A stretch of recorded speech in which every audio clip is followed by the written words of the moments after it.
Hi everyone, thanks for having me here. It's really great to be back in Copenhagen. Sadly, I'm only here for, last night and I'm flying off after today, but I'm really glad to be back here. So my name is Molly, I am on Twitter, so if you do have any questions and you don't catch me after today, please do reach out and ask. So today's presentation is called The Importance of Accessible and Inclusive Technology. I'm hoping to change perspectives on accessibility today. I think there's a lot of misconceptions that surround accessibility, and I am a big advocate for kind of trying to change that. Thank you. So first of all, my role is I am an accessibility and usability consultant at my own company. So I'm director of Molly Watt Limited, which I set up last year. And I'm also spearhead trustee of the Molly Watt Trust. I'm not actually going to talk about the trust today, but again, if you had any questions about that, please do let me know. I can talk about that also. So to understand why I do what I do, I think it's really key that I talk about that. And we just mentioned Usher syndrome, but I just want to kind of talk you through kind of some of the stages and why I am so passionate about what I do today. So these lovely looking pictures of me, are me, goofy little kid, and I had a great childhood. But before that, at 18 months old, my parents found out I was severely deaf. So I was given my first pair of hearing aids, analog hearing aids, at 18 months old. And along with those hearing aids and the excessive support and speech therapy, I was able to speak by the age of 6. So despite that, I had a really happy childhood. I went through mainstream school, I had lots of friends, I was a very young, confident child, and I had an amazing support system at home. When I got to secondary school, so when I was 11, 12, I started experiencing some new challenges. First of all, as a deaf person, I was struggling to lip read people. You probably can understand why deaf people are so visual. I started struggling to lip read my teachers at school, and I was really kind of taken back by that. I was experiencing headaches, and it was actually my teacher of the deaf in school said to me, "Oh, Molly, you might need reading glasses. You know, it's quite common to need reading glasses now. It might ease the headaches and the eye strain." So I went for a routine eye check at the local the opticians at home, and it was that day that I discovered that it wasn't just glasses, that something wasn't quite right there. And I later discovered, through my parents, that I was in fact going blind as well. So the blindness is called retinitis pigmentosa, also known as RP, so I'm going to call it RP because it's a bit of a mouthful. And RP alone is actually really common. It's the most common form of progressive blindness. So what it is you're born with perfect vision, and then you start to lose your peripheral vision, you get sort of like a small tunnel. The rate of progression and how much you lose depends on the person. There are other things like night blindness and glare blindness as well that kind of come along with it. So this kind of lighting's not great, but I'm here and I'm not falling off the stage, hopefully. So I was quite unlucky because I was diagnosed at 12, and they sort of said to my parents, okay, Molly's got RP, but she shouldn't, with this type of RP, she shouldn't lose a lot of her vision until she's in her late 20s, early 30s. However, I went from being partially sighted at the age of 12 to severely sighted impaired, which is politically correct for blind, at the age of 14. So in 2 years, I went from kind of having okay sight to having now what I have, which is 5 degrees vision in one eye. So a lot changed in those 2 years. It was quite a challenge because I was also hormonal. I was a teenager. I was trying to be like my friends. And I experienced a lot of hardship as a young teen. But just to clarify, so retinitis pigmentosa and deafness, it's a genetic condition called Usher syndrome. So I was born with this. My parents and I were not to know that I was later on going to be going blind. Deafness, in comparison to blindness, is a piece of cake. But having the two together is quite a challenge. So one of the things that's brought me here today, one of the things that the reason I can stand here and talk to you today is technology and tech. And I've been so lucky that I've lived in this day and age to be able to access such technology, to be able to communicate the way I do, to be independent as I can be. And also guide dog Bella down there, she's also pretty good herself. But to put into perspective how technology has changed and really improved my life, for example, is the hearing aid evolution, I call it. So at the age of 18 months old, I was given my analog hearing aid because that was what was available at the time in 1994. And then at the age of 9, I went from analog to digital hearing aids. And I remember this day so well because it was the day I heard birds singing for the first time. It was the day I heard leaves crunching under my toes, the rustling of my jacket, all at the age of 9. And I remember being so fascinated by this. I was like, wow, these hearing aids are giving me so much more. And I was only 9. So I think I realised early on that these little things in my ears were giving me so much more than I ever could have dreamed. Then I got to the age of 21, and I was introduced to smart hearing aid technology. Now, a lot of hearing aid companies are getting on board with this, which is amazing, and what it basically is you have an app connected to your hearing aid, and you can manually adjust your own hearing depending on your environment. And I could talk about that, but that's a different presentation. But it is really, really cool that I can manually adjust my own hearing. I can be more independent with it. I don't have to make the trip to the audiologist and ask them to change things through a computer. I can simply just pull out my phone wherever I am in the world and change something so I can further access my surroundings or people around me. So, obviously, hearing aids, in terms of technology, is a small part of the tech that I use on a day-to-day basis. But I use a lot of tech, which I'll talk about more in a moment. But to put into perspective, and really why I do talk about Usher syndrome, not only do I want to raise awareness of Usher syndrome, but also it is really quite common. And I think it's not really talked about because it's one of those hidden disabilities. One of those disabilities where I can stand here and say to someone, oh, well, I'm deaf-blind. And they're like, no, you're not, you don't look it. And I get this a lot because it is a hidden disability and there's a lot of misconceptions that surround lots of disabilities, not just deafness and blindness. With deafness, for example, because I can speak, because I don't sign, people think I'm not deaf. Or with blindness, people think that if you're blind, you can't see a thing and you have vacant look in your eyes. So I'm constantly trying to battle against these misconceptions because it is very exhausting for a lot of people trying to just live their lives, and then there's people in society that are against it. So to put into perspective, it is second in number to the aging population. So when you think of it like that, quite a big population.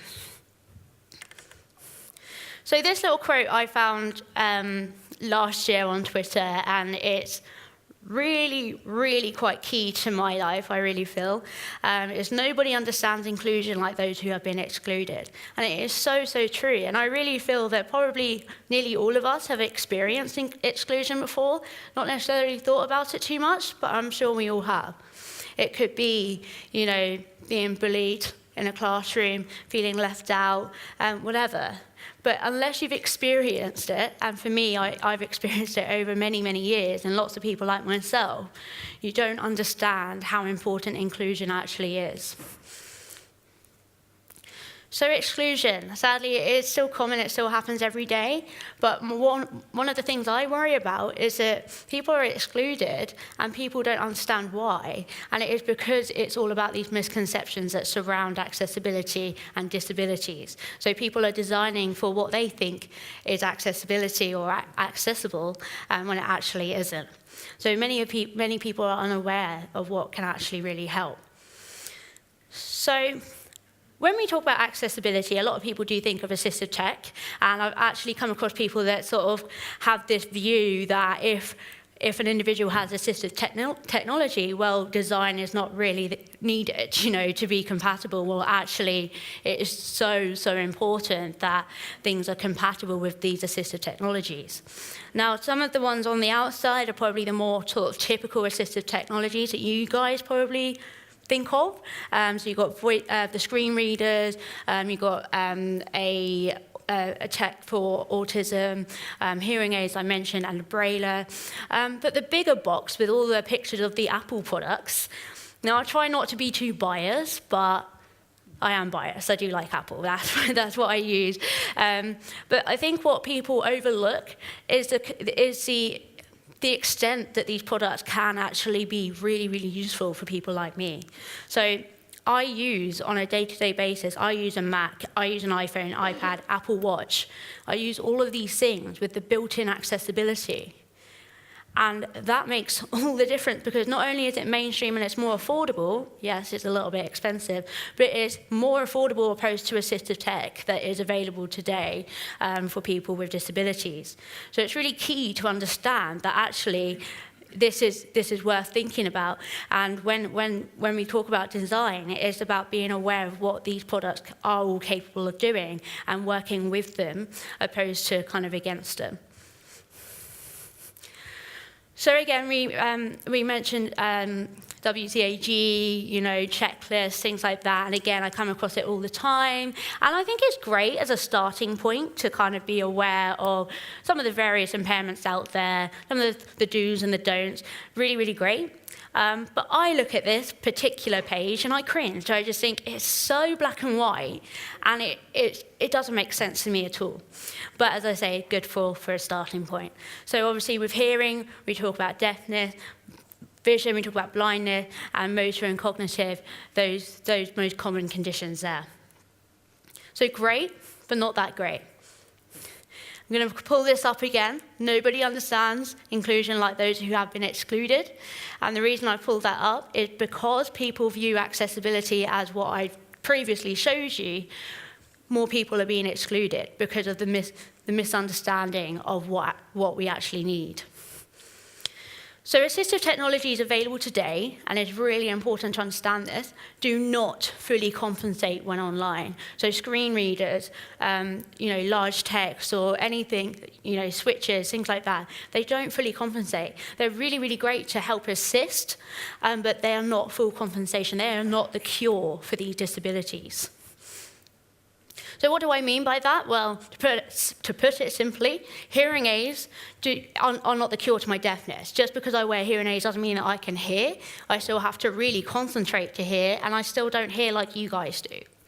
And it's like having a guide dog or a wheelchair or something like that. These things are there to assist and help us be more independent, but they are not the ultimate compensation for our disabilities. They don't necessarily make life easier. They do in a lot of ways, but actually, some cases, more than others, we're actually more excluded because of these things.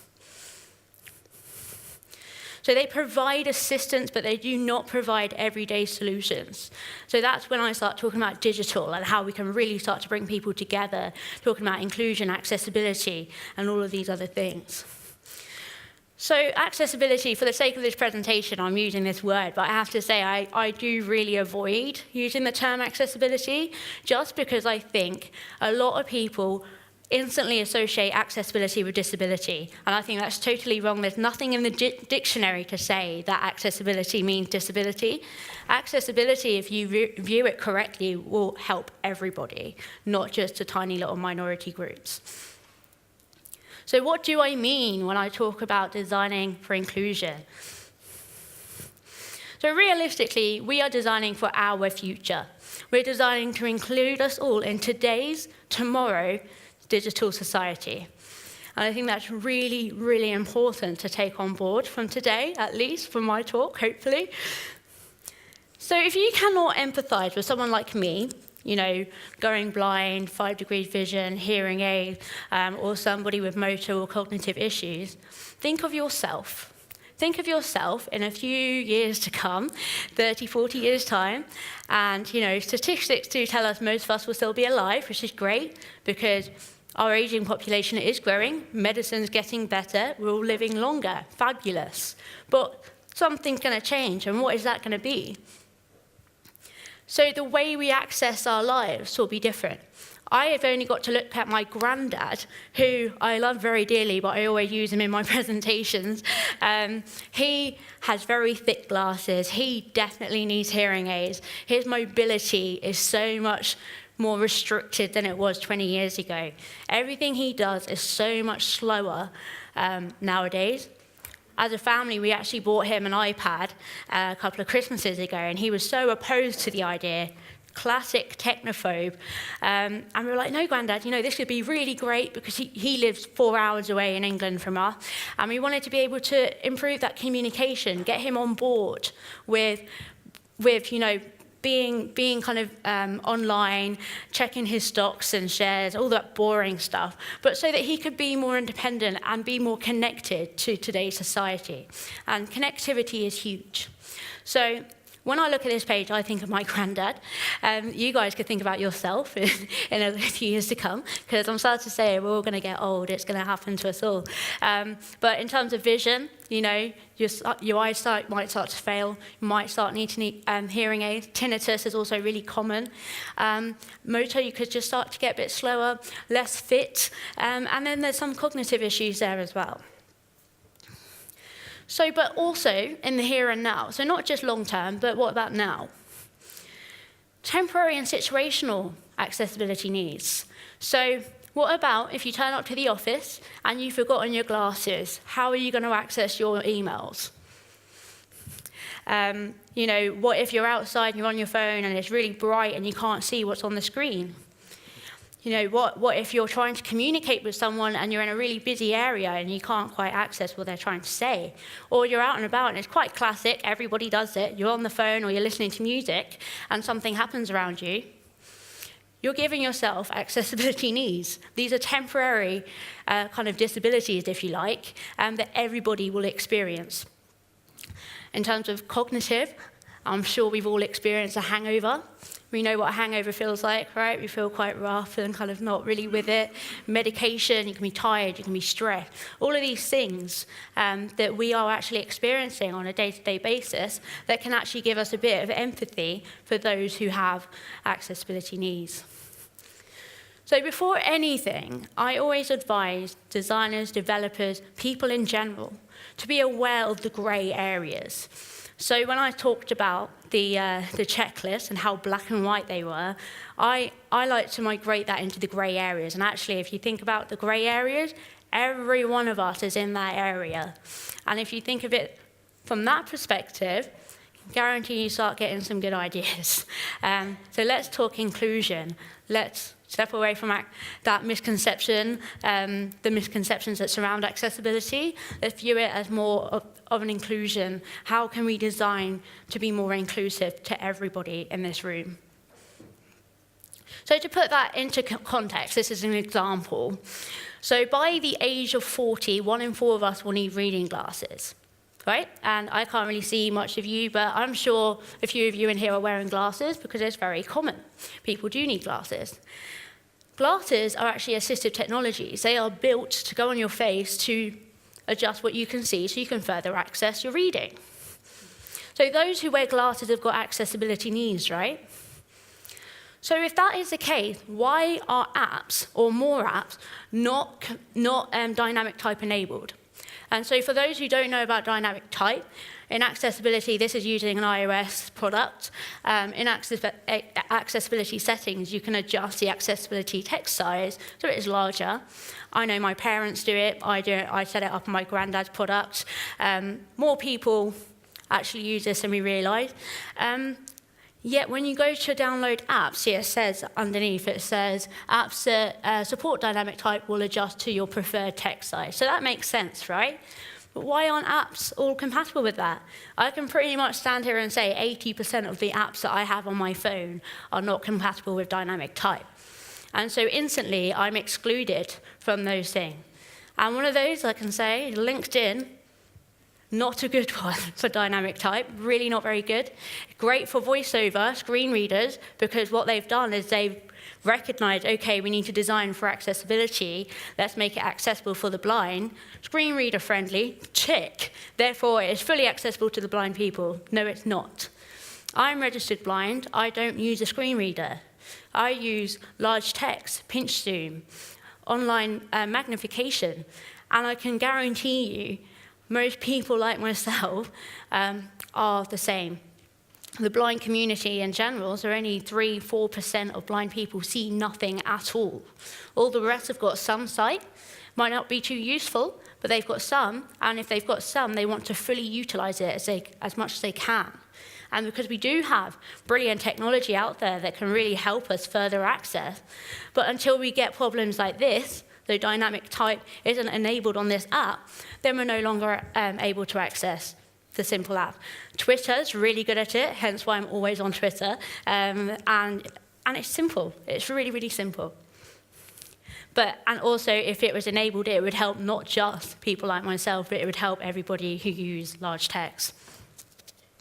So designing inclusively will not just benefit minorities, but it will benefit the majority.